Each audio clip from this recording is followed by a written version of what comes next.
Welcome to episode 29 of KinFit. I'm Michael. I'm Tiffany, and today is a beautiful day, and we are filming at the Concordia Sports Complex, so there's plenty of action going on, so we don't want to miss anything. So let's get on to Fit News. So what's going on in Fit News this week? Well, recently in the New York Times, they had a little article about how researchers show that exercise can improve the performance of the brain. Really? Yeah, so the research showed that it increased memory plus cognitive processing speed in the brain when you do exercise. Oh, so not only do we get physical benefits, there are mental benefits as well. Yeah, so basically in layman terms, it makes your brain stronger and faster. Wow. So yet another reason to be exercising regularly? That's right, especially if you're studying for those exams. Exactly. Good. Now, in some very interesting news, in order to fight the rising obesity problem in Quebec, the government is encouraging the school boards to put restrictions on fatty and sugary foods in the cafeterias, as well as restrictions on the vending machine. So no longer are the cafeterias supposed to be serving stuff like French fries and soft drinks and stuff like that. They're supposed to be serving much more healthier meals with an emphasis on fruits and vegetables and stuff like that. So I think that is a very good idea and excellent step in the right direction. So yay! This should be starting in the new school year. Hopefully all the school boards will start to implement this plan, but I guess it's going to take a little bit of time for preparation. But anyhow, that's good news. Well, it's just interesting to see how students react to this, because you know how there's usually some fast food restaurants around high schools, and I kind of want to know how many of them actually stay at the cafeteria at school, or they actually go out to get junk food. Well, another interesting study. Yep. Hopefully someone will do it. Anyhow, along the lines of food news, something very also interesting, but we have touched on before, is alcohol. So moderate consumption of alcohol is good for the health. However, a lot of people take this to mean a little is good, so a lot is better, which is actually not true at all. In fact, having too much alcohol is a lot worse than having none at all. So that would mean 1 beverage for women and 2 for men, so not more than that per day. And that would be 1 12-ounce bottle of beer. Yeah. And 5 ounces of wine, so not more than that. And it's very easy to have more, so everyone has to be very careful about moderation. So we want to emphasize, once again, moderation is key. Don't have more just because a little bit is good. Yeah, avoid binge drinking. Yes, that's what they also mentioned too. Yeah, binge drinking is not good at all. Nope. All right, good. What else have you got for me? Well, I actually want people to check this out. It's actually a site from healthguide.org. Mm-hmm. They had a little article about healthy foods, healthy fast foods when you eat out. Oh, or healthier.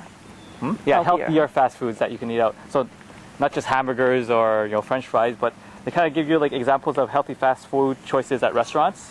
They also go through the least healthy and unhealthy types of fast foods. Mm-hmm. They also give you suggestions for children eating out, so that's pretty interesting. And you can also check out some general guidelines for eating out and how to stay healthy. Oh, very good. So there are healthy fast foods out there. Just try to avoid the bad ones. But definitely just check out the site, because it's pretty interesting. It's not too long and good information. Very good. All right. Now, in other news. Yeah, sticking on, well, a lot of food news today, but sticking along the lines of fast foods. For us in Canada, if you guys get a chance, check out the website, the Canadian website for McDonald's. Okay, they actually have a nutrition page or a nutrition section, and what's interesting is because they also have on their section is a nutrition calculator. So on their calculator, you can actually look up like certain foods or items from their menu and actually enter it, and it tells you the percentage of like fats, proteins, carbohydrates, and how much calories you're consuming for that particular type of item. Ah, see, so it's very good. Lots of information for you guys to look at. Yeah, and what's also interesting about that is that, let's say I ordered like a trio, like big chicken. You can enter like all the food items individually onto that calculator, as well as other stuff. Let's say you had there, and it gives you the total amount of calories you had for that meal, and all the other information like protein and fiber and fats and everything. Ooh, that ought to be very interesting. So if you do happen to go out for that McDonald's meal, you want to check out how much of you you're eating. Yeah, it's fun to play around, especially if you're planning to order, like, let's say, like 2 Big Macs or something like that. It's kind of interesting to know how much you're eating. They also had another page on nutrition facts and on their packaging. So if you're actually checking out, like, if you're at McDonald's, okay, which we don't always recommend that you be at McDonald's all the time, but if you check out their packaging, they also have like little nutrition labels on their packaging now, showing you like the percentage of like fats and carbohydrates, just like you would find on like labels on cereals. Yeah, so now that we know how to read those nutrition labels, very good. So now you'll be able to interpret all this information. Yeah. Very good. And one last thing, they also have PDF files of their entire menu on one sheet, okay? And where you can check out every single item they have, basically like the nutrition calculator, only it's all on one PDF file. And you can also, they also have the list of ingredients for each type of food item on their menu.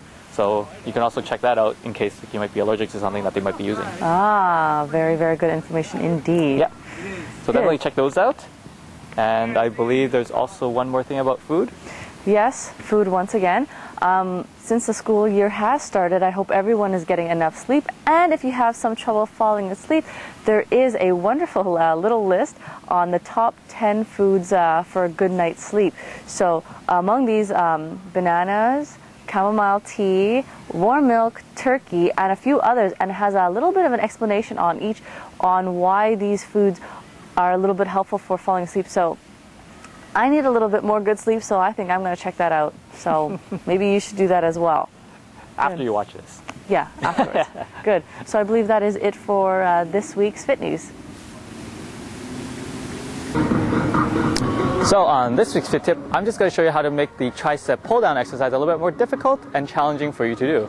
Now typically when we do the tricep pull-down exercise, it's using the pulley machine, and the handle you're using is the rope handle. Typically it should look like this, where your shoulders are locked and you're pushing down with your elbows. Now when we do this exercise, okay, we're working the lateral head and the medial head of the triceps. And we rarely ever work the long head, which is the muscle, the part of the tricep that's closest to your body. Now the way to make this more challenging and to work that part of the muscle is to actually performing the same movement, only this time instead of having your fists or your pinky just going straight downwards, you want to rotate your forearms out so that the bottom of your pinky or the bottom of your hand is facing outside of your body, okay? Now it's really important that you actually don't really break your wrists when you do this exercise. You want to keep your wrists fixed as much as possible, and that you're only rotating your forearms so that the bottom of your hand turns out and face outside your body. Now when you do this, you'll feel it more in the inside of your arm, okay, the long head of your tricep, which will make it difficult, so you might want to decrease the weight for this.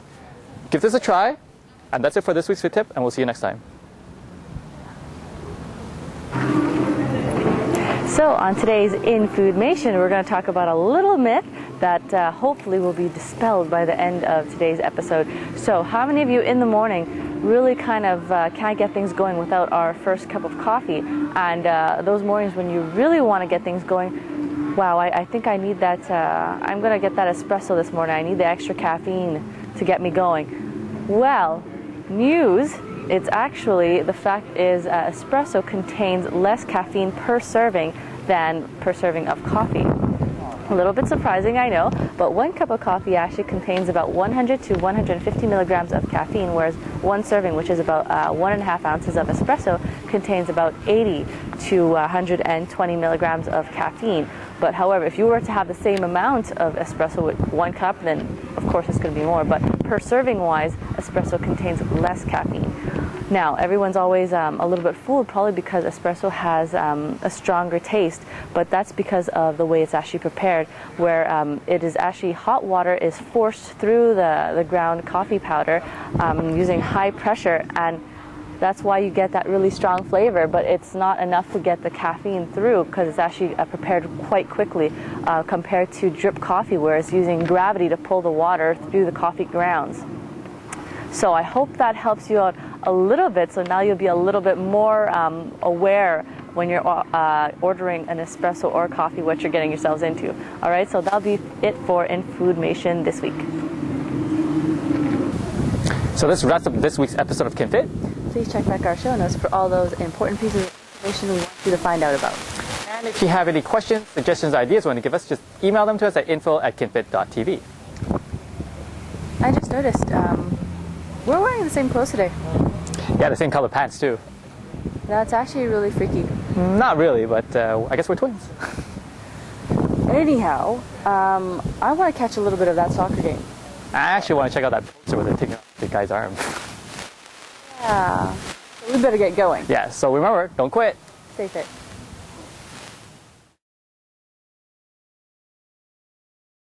So what is going on in Fit News this week? No, I don't know. Okay. I'll Leave. Good. Along in that news. With you.